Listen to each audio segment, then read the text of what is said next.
Naimani, the video you're about to watch is about the multicultural community of Campbelltown in South Australia.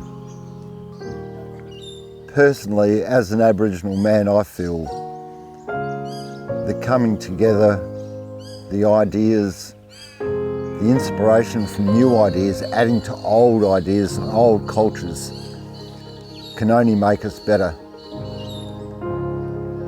Together we can create something that has everything in there, has the best, has the oldest, has the newest. We need to develop and change and bring all this diversity together to add to our story for the future here at Campbelltown. So I welcome you here to enjoy what has been here and looked after for you for tens of thousands of years. I hope you enjoy the film you're about to watch.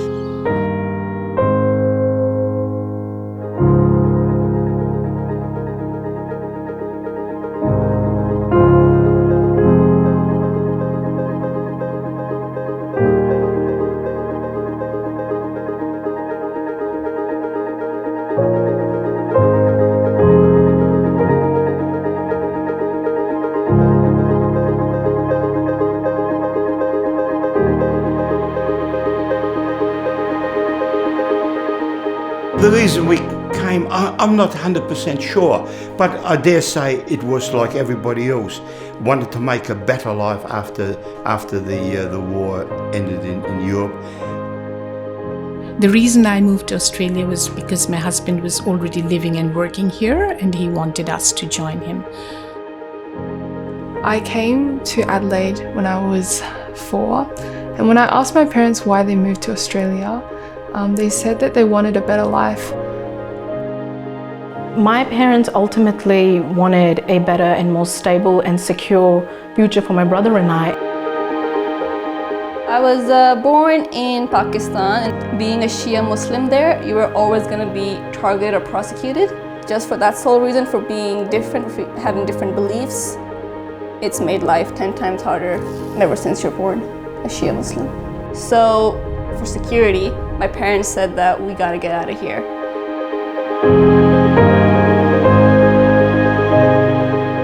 At the time I decided to come here, it wasn't much work in Italy.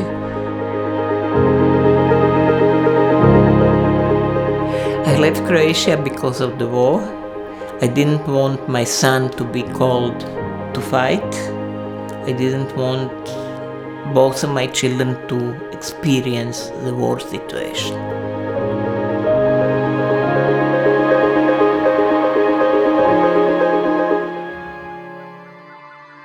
There weren't that many Asians at East Martin at that point.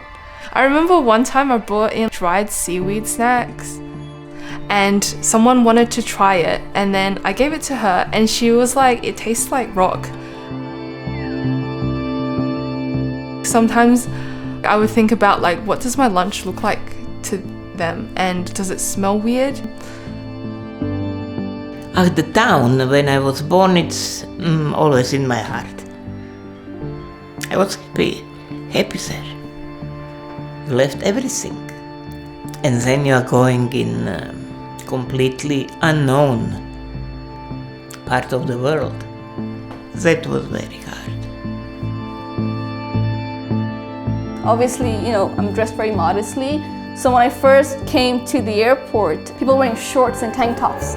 And I was like, oh my God, so it's not just in the movies, it's real. I found speaking English has been my biggest challenge. When I can't understand what people say in English, it makes me feel a little upset and make me alone.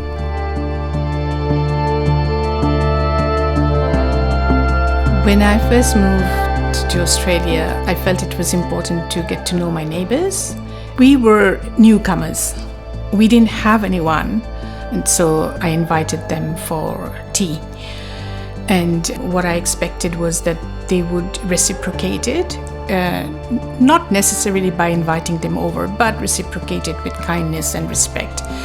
Unfortunately, that didn't come from the neighbors that I had invited. There wasn't outright racism at all, but there were subtle signs which made it very clear to us that we were outsiders, and that hurt a lot. Seeing our parents struggle was the biggest barrier of it all. My parents were highly qualified individuals in India, and the education that they got there, it suddenly was invalidated here.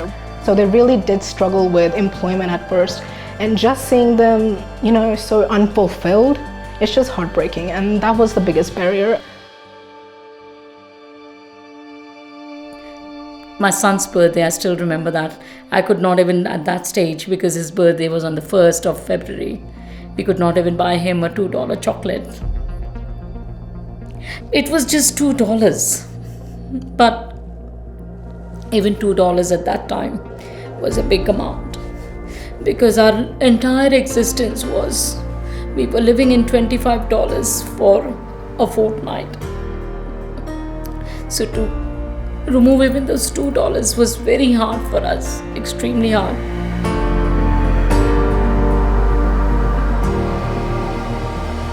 We were very, very lucky that we met people in post office who became good friends. We met people on the buses who became good friends. They started helping us out, and if there would be job interviews, they would say that we'll take you there.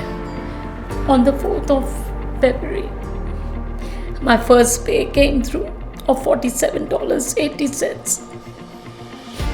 And that's when I went and I told my son, go and get that chocolate you want. And he put his hand on a $10 one. I said, that's fine, take it.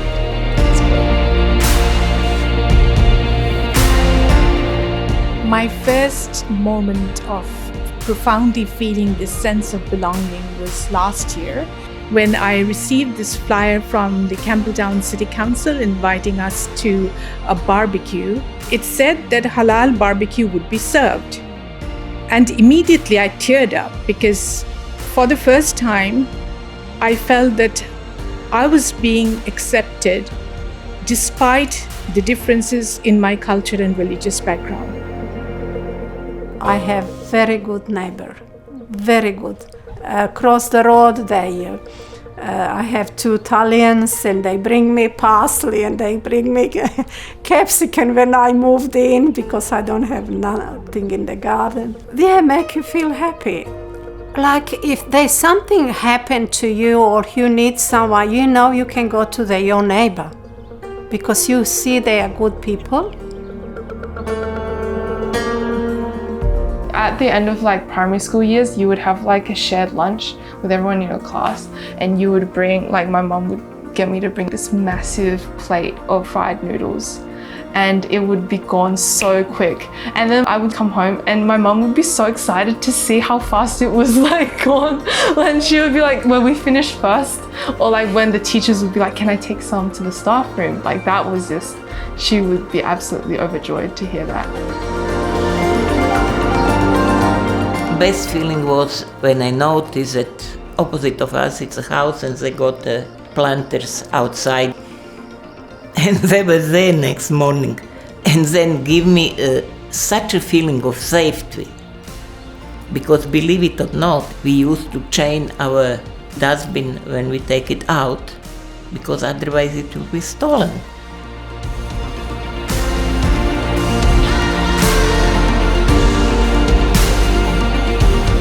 Somebody was calling me, whoa. I was telling them, you are lucky we came down here, otherwise you would still eat the chicken with the feathers. I don't know. They couldn't say nothing, because Italians brought food, shop, drinks, and everybody learned a bit how we were living and our custom,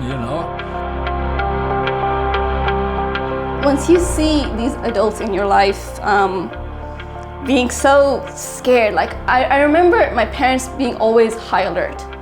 If there is always some sort of strain on them. And now moving to Australia, I've never seen them more relaxed.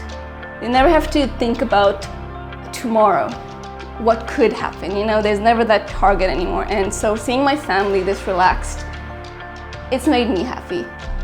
Being able to see that was like, wow.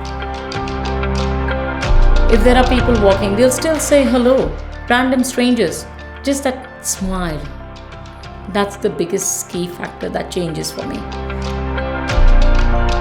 If I have to choose image while I love Campbelltown, I will choose a picture of children playing in a schoolyard, because you can see that they're playing so nicely. They're playing so nice.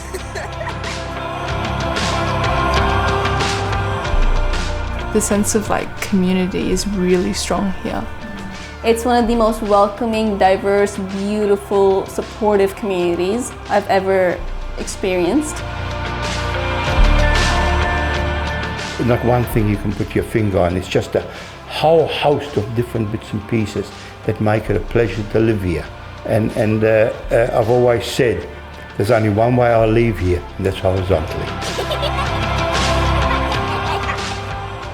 I was as happy as a Larry, they say here. I felt so happy and at peace that finally I can call Australia my home. This is home. If you learn to appreciate diversity, your life is gonna be so colorful. Your life is gonna be so much more meaningful because you realize that people are surprising and you learn from them, and you need to stop thinking that you're superior or inferior, because at the end it's just that difference.